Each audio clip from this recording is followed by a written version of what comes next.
બાપા સીતારામ બગદાણા ધામ સરસ મજાનું જે છે અહીંયા ચોરાહે પર અલગ અલગ શોપિંગ સેન્ટરો સામે યાત્રા.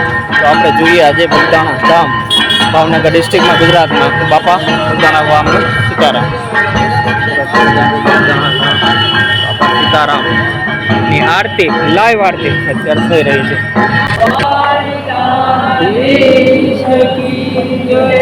काल भैरव दादा की जय, अन्नपूर्णा माता की जय, सनातन धर्म की जय, संध्या जय जय सीताराम जय सीताराम राम राम सीताराम राम राम हरे राम राम राम सीताराम राम राम हरे राम राम राम सीताराम राम राम हरे राम राम राम सीताराम राम राम हरे राम राम राम सीताराम राम राम हरे राम राम राम सीताराम राम राम हरे राम राम राम सीताराम राम राम.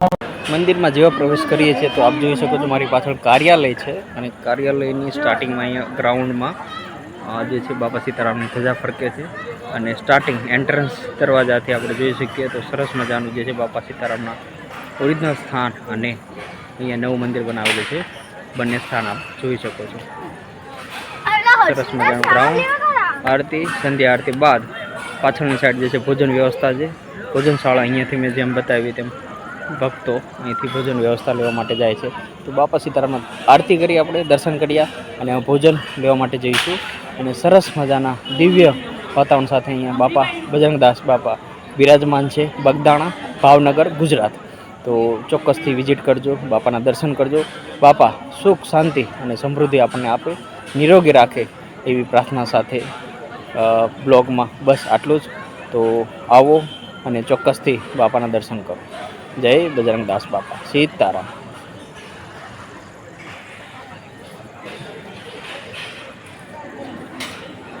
સત્સંગ હોલ છે આ બાજુ. બાપા બજરંગદાસ બાપા જ્યારે હતા ત્યારે આ એમ્બેસેડર યુઝ કરતા હતા. એમની હયાતી સ્વરૂપે પ્રસાદી સ્વરૂપે આશ્રમમાં એમ્બેસેડર પડેલી છે, જોઈ શકો છો આપ. અને નાઇટ હોવાથી વિઝિબિલિટી થોડી ઓછી રહેશે.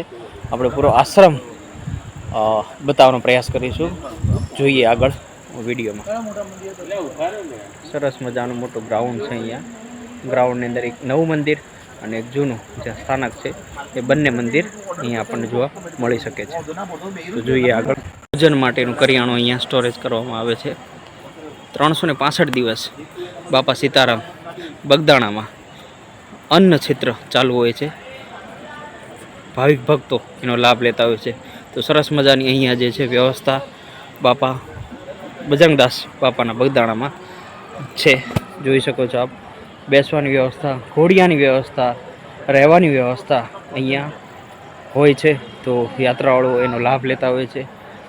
સરસ મજાનું પ્રાંગણ અને ત્યાં ઘણી બધી વિશાળ જગ્યામાં અહીંયા આશ્રમમાં જોવા મળે છે. અને એક અદ્ભુત આપણે જૂનું બાપાના સમય વખતનું જે એક વ્હીકલનું આપણે દર્શન કરીશું. એક અનધર વ્હીકલ અહીંયા જે છે આપણે જોઈ શકીએ છીએ કે રૂમમાં સ્ટોરેજમાં લોક છે. જીજે 0Q6752 કરીને એક ગાડી અહીંયા બાપાના તે બગદાણામાં સ્ટોરેજ કરીને રાખેલી છે. તો સરસ મજાનું બાપા બગદાણા ધામ આપણે જોઈ શકીએ છીએ અહીંયા છે. અને લોકો દૂર દૂરથી બાપાના દર્શન કરવા માટે આવતા હોય છે, બાપાના સાનિધ્યમાં મનની શાંતિ મેળવવા માટે આવતા હોય છે. તો થોડી નાઇટ હોવાથી વિઝિબિલિટી ઓછી રહેશે, પણ હું તમને બને એટલો પ્રયાસ કરીશ સારી વિઝિબિલિટી સાથે દ્રશ્ય બતાવવા માટે. આ સાઈડ જોઈએ તો આપણે અલગથી ઠંડા પાણીની વ્યવસ્થા કરેલી છે, જ્યાં લોકો અને યાત્રાળુઓ ઠંડુ પાણી પીવે. આ બાજુ ભોજન વ્યવસ્થા છે. બાપા સીતારામ સત્સંગ હોલ છે, સત્સંગ કરવા માટેનો એક હોલ અલગ રાખવામાં આવેલો છે. બાપાના સંધ્યા આરતી બાદ આપ જોઈ શકો નવું મંદિર છે. સંધ્યા આરતી બાદ અહીંયા ભોજન માટે યાત્રાળુઓ ભક્તજનો ભોજનશાળા તરફ જઈને ભોજન લેતા હોય છે. સરસ મજાનું આધ્યાત્મિક વાતાવરણ.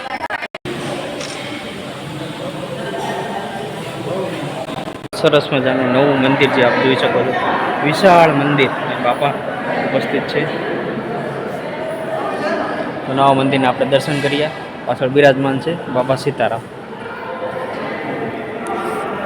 ચલો મિત્રો, હા જો મિત્રો હાય કરજો. હા, બાપા સીતારામ.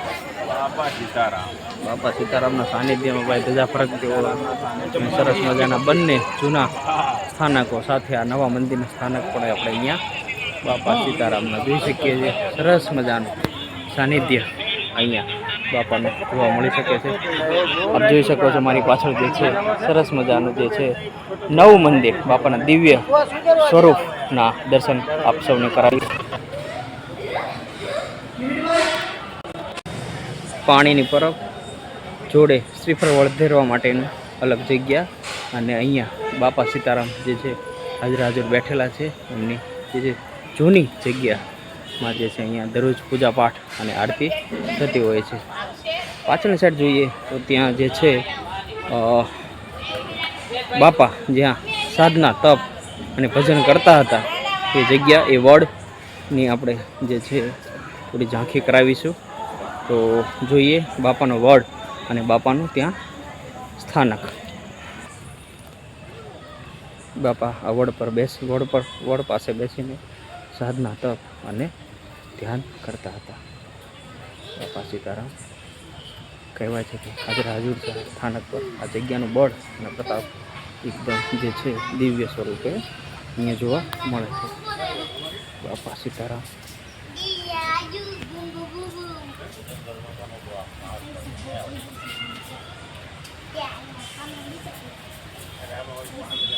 સરસ મજાનું દિવ્ય સ્વરૂપ અહીં જોવા મળી શકે છે.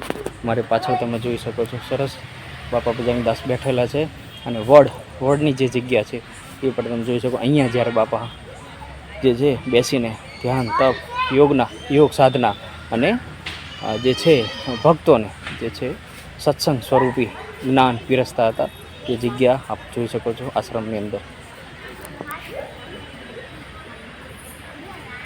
આ નવું મંદિર છે અહીંયા અને આ જે છે આગળનો એન્ટ્રન્સ વાળો ભાગ.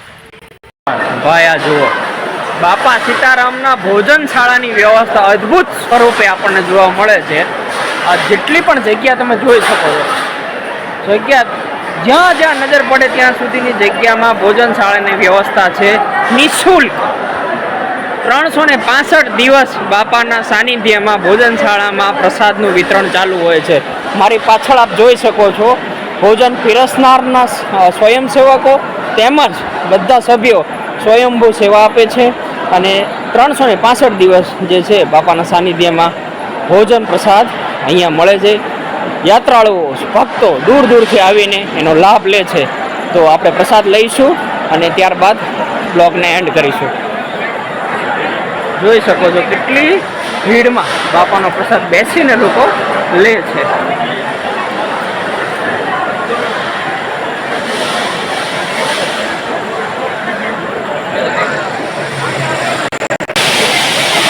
બેસાડીને પીરસવાની પરંપરા આપણી જે સંસ્કૃતિ છે એ પ્રમાણે બધાને બેસાડે છે. જોઈ શકો છો બધાને જે છે બેસાડીને જમવાની વ્યવસ્થા એ કરવામાં આવી છે અને આપણે જે છે બાપા સીતારામનો પ્રસાદ અત્યારે આરોગી રહ્યા છીએ. જય મહાદેવ, હર હર મહાદેવ, સીતારામ, બાપા સીતારામ. બેસાડીને પીરસે જો ભાઈ, બેસાડીને પીરસતા સરસ મજાનું આયોજન અહીંયા કરવામાં આવી રહ્યું છે.